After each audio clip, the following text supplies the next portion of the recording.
Hello everyone. We will now see what is shoulder dystocia and how we are going to manage shoulder dystocia. Shoulder dystocia occurs when the fetal shoulders fail to deliver after the delivery of fetal head, after the gentle attempts at downward traction have failed. This may be preceded by a turtle sign. And what is this turtle sign? When the neonatal head and face retract towards the maternal perineum. So now I will show you what is turtle sign. See, the fetal head has delivered, but it is retracting towards the maternal perineum. And now the fetus does not deliver. This is turtle sign.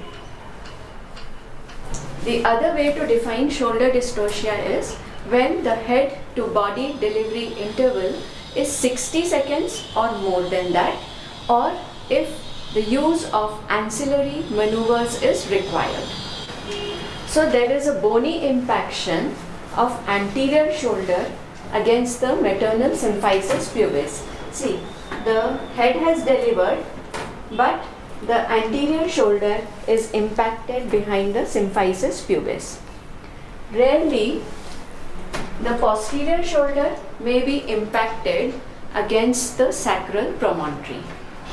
So whenever shoulder dystocia is obvious with features of turtle sign, remember, do not give fundal pressure and never pull at the fetal head or fetal neck, because this will aggravate impaction and it can cause maternal and fetal injury. Remember, shoulder dystocia can occur in 50% of cases where the fetal weight is average. So, as soon as shoulder dystocia is detected, notify the relatives. So, immediately call for help. You need help of your colleagues, the neonatologist, nurses, and the anesthetist. Now, once the help is ready, evaluate for episiotomy. You need not give episiotomy at this stage, but if required, you consider giving at this stage, or you may consider giving episiotomy at a later stage. The first maneuver to perform is McRoberts maneuver. So that is legs apart. The L component of helper is legs apart. We do not have the mannequin, so I will demonstrate in the fetal dummy how the McRoberts maneuver is to be performed. So supposing this is the patient lying down, you need one assistant on either side of the patient. Flex the hip and the knee joint of the patient on the maternal abdomen like this, causing abduction and external rotation of the hip joint. This will increase the anteroposterior diameter of the inlet. How this McRoberts maneuver helps is, it causes flattening of the sacral promontory, and this will make the posterior shoulder fall down into the sacral hollow. It also causes cephalite rotation of the pubic symphysis and thus increases the true conjugate by about 1 centimeter. Now, if the McRoberts maneuver fails to disimpact the shoulder, next we can try suprapubic pressure. So this is how suprapubic pressure is given. Okay. You can either give the continuous suprapubic pressure, or the other way is to give suprapubic pressure in the form of performing CPR. We will demonstrate this outside on the baby. The assistant should stand on the side on which the fetal back is, and then the heels of the hand should be behind the anterior shoulder, and give CPR in a way to move the anterior shoulder towards the chest of the baby. Now the McRoberts maneuver alone will deliver the baby in more than 40% of cases, and this combined with suprapubic pressure can disimpact the shoulder and deliver the baby in more than 50% of shoulder dystocia cases. Remember, none of the maneuvers should be performed for more than 30 seconds. Now, if these two maneuvers fail to deliver the baby, we have other rotational maneuvers, and these I will demonstrate by keeping the dummy outside for better understanding.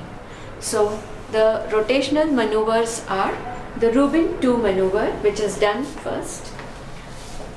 In this, you have to keep two fingers posterior to the anterior shoulder, but because there is no space anteriorly, when you introduce the fingers, you have to introduce posteriorly, go posterior to the head and then bring the two fingers anteriorly like this, keep them behind the anterior shoulder and try to push this anterior shoulder towards the chest. This is Rubin's 2 maneuver. If this maneuver fails, we have wood screw maneuver, where the two fingers are kept posterior to anterior shoulder and the two fingers of the opposite hand will be kept anterior to the posterior shoulder and try to rotate the shoulder like this. This is wood screw maneuver. Now, if you fail to disimpact the shoulder with Rubin's 2 and wood screw maneuver, you can still try reverse wood screw. Here you will put two fingers of your gloved hand posterior to the posterior shoulder. So your fingers are on the posterior aspect of the posterior shoulder and you push this posterior shoulder anteriorly like this and try to disimpact the shoulders. So this is reverse wood screw. We will now see how to deliver the posterior arm of the baby. So remember, if the fetal back is towards the maternal right, you have to introduce the right hand inside. So you introduce your right hand, trace the posterior arm of the fetus, go up to the antecubital fossa and apply pressure so that the posterior arm is flexed. Hold the forearm or the wrist of the fetus and sweep the posterior arm across the chest and face of the fetus and bring it out. This is the delivery of the posterior arm. Now, if all these maneuvers fail to disimpact the shoulder and deliver the baby, we can still try Gaskin's maneuver, and you ask the mother to lie on all fours like this and try to deliver the baby in this position. So the literature says this maneuver is successful in a great number of patients with shoulder dystocia. So to summarize, remember, do not continue any maneuver for more than 30 seconds. There is no need to perform the maneuvers as given in this mnemonic. You can do whichever maneuver you are comfortable with first.